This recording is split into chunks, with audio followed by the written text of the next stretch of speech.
Hello everyone, my name is Ibrahim, and today I want to give an overview of some security problems in machine learning at a very high level, so without a strong understanding of a machine learning background, which is often required in these technical discussions. So let's get right into it. What is machine learning? For today's purposes, we'll talk about machine learning as this process of taking training data and converting it into a tuned model.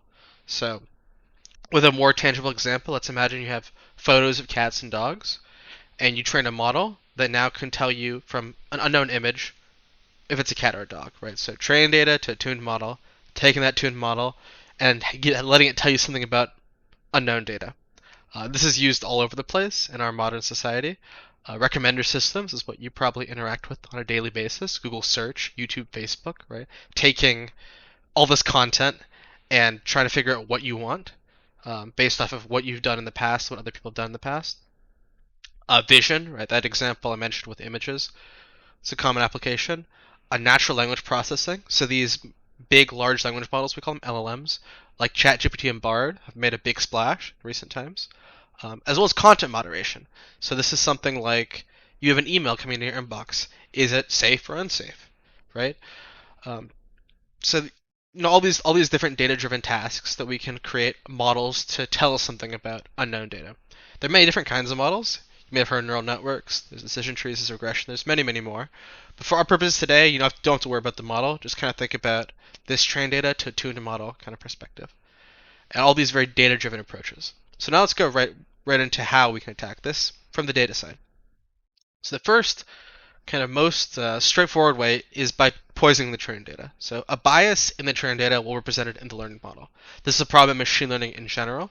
You may have heard of biases in image data that are racial or gender biases that result in issues in those models in image processing, and those were not known and had to be discovered.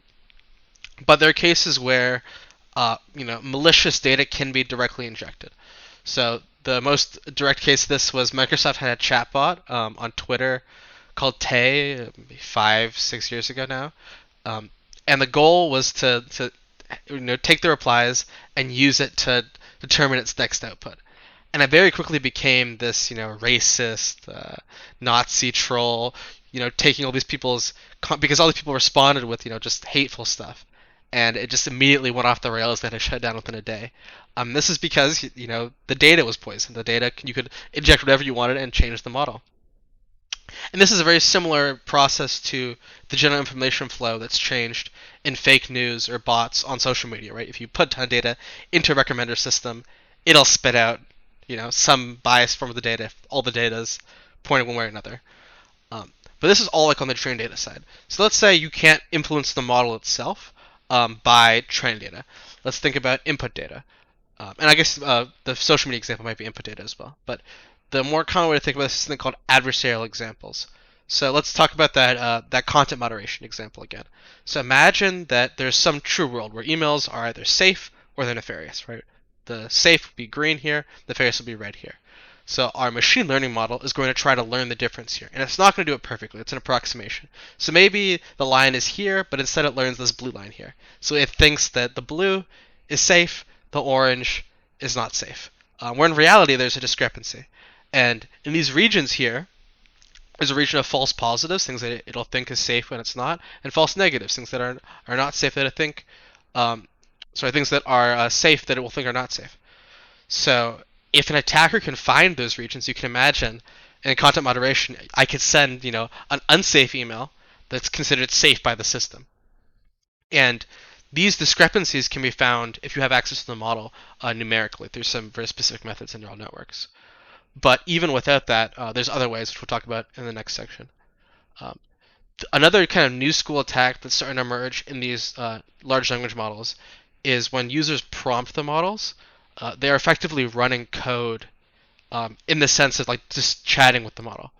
And all the normal code injection principles can apply here. These are very new kinds of attacks, very rapidly evolving, so if you're interested, I'd look into it yourself. But in terms of defenses to these kind of attacks, so trained data biases, if you're aware of them, right, you try to be as aware of them as possible, and then try to prevent them. So sanitize your data, debias it. A lot of these bots that have been trained on the large swaths of internet, they took some very specific attempts to sanitize it so it doesn't have this hateful data in it to try to clean up the model. Um, when you have these adversarial examples, if you know about them, you can add them back into your trained data set and hopefully get that line a little closer together so less of them exist. However, it's a bit of a chicken and egg problem. If you knew about them, you could fix the problem, but there's many that you don't know about. So if you're trying to use these processes to create adversarial examples, it's like, constantly trying to improve. Another interesting way to deal with adversarial examples is to add in random perturbation to the inputs of the model. So you'd take some point and move it around a little bit, and that can make it harder to formulate effective adversarial examples. However, as you might expect, this reduces the overall effectiveness of your model on real data. So there's a trade-off here. We call it the robustness and invariance trade-off. But now let's talk about what if you don't have access to the model, right? So you can't figure out these regions directly. Well, you can steal the model, make a new model. So let's say we have access to the model like indirectly. So we don't have full access. We have what's called black box access, right? I give it an input, it gives me an output. This is a very common way we interface with these models. So with these inputs and outputs, we can generate new training data. And with that new training data, we can train a new model. And this model is some type of replication of the original model. And that training process can be faster or slower depending on certain factors if you have existing models. But we can then chain that with our adversarial attacks, right? To now create different kinds of attacks on this model because we know what it is. This also poses a problem to IP, to intellectual property, where let's say I put a lot of money and time into making this model, and somebody else can just take it and clone it. That's an issue. So there are a variety of defenses to this problem. One of them is watermarking. So this is like, you see this with images, right? You can insert some kind of hidden signature into the model, and that's hard for the attacker to extract the signal. You can authenticate that as a legitimate owner. This doesn't solve the duplication problem, it solves the ownership problem. However, there is a way to solve the imitation problem, where there are certain statistical methods to estimate how much information is being leaked through giving these inputs and outputs, and you can rate limit the people accessing these inputs exponentially based off of how much information they're getting to make it like how phone passwords work, where you type in once, you fail 3 times, it's 30 minutes. You fail another 3 times, it's an hour, and so forth. You do the same kind of thing, and that can make it very difficult to steal the model in a feasible time period. The next class of attacks we'll talk about is a little more conceptual in nature, but still very important. So there's something called membership inference, where if we have access to a machine learning model, we can infer information about the trained data from our access to that model. So again, this black box access, and this can leak into information about individual members. So how does this work? We have some model, we give it some inputs, it gives us out some predictions. Now we want to try to guess what the trained data was. So we're going to train a ton of different models with different trained data. And we're going to see how well they perform compared to the initial one. And we call these shadow models. And once we get the predictions close enough, we can learn something about what the trained data probably looks like. And if we learn about that trained data, there's going to be major issues with sensitive information, health records, information about individuals, is a privacy issue. This is a related issue in statistics. You might have heard of the U.S. Census. The U.S. Census Bureau does a lot of information a lot of special methods. You should look into it. It's kind of interesting to anonymize their data so that when they release trends, people can't infer the socioeconomic status of an individual. And similar things exist in this context too.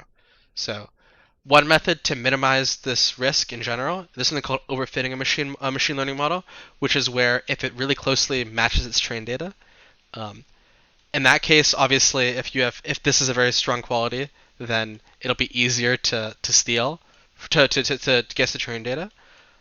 So if you minimize that, but there's a more formal standard, and I can't go into it because it's kind of math heavy here, but something called differential privacy. So there's a standard that exists mathematically about how make it difficult to learn about individuals. And from this, people have derived privacy-preserving learning methods. So a lot of these methods involve random augmentation of the data.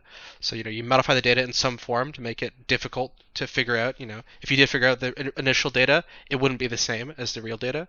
And doing so in a very special method that preserves the trends in the data, as well as all these existing models. People have been creating methods for what's called differentially private, like learning in general, which hopefully will provide a better solution. that's an overview of all the different like machine learning and security problems. There's some machine learning security problems that exist today. Many more are going to exist. Many more solutions are going to exist in the future. But hopefully, this is a quick overview that helped you understand kind of the gist of where we are today. Thank you.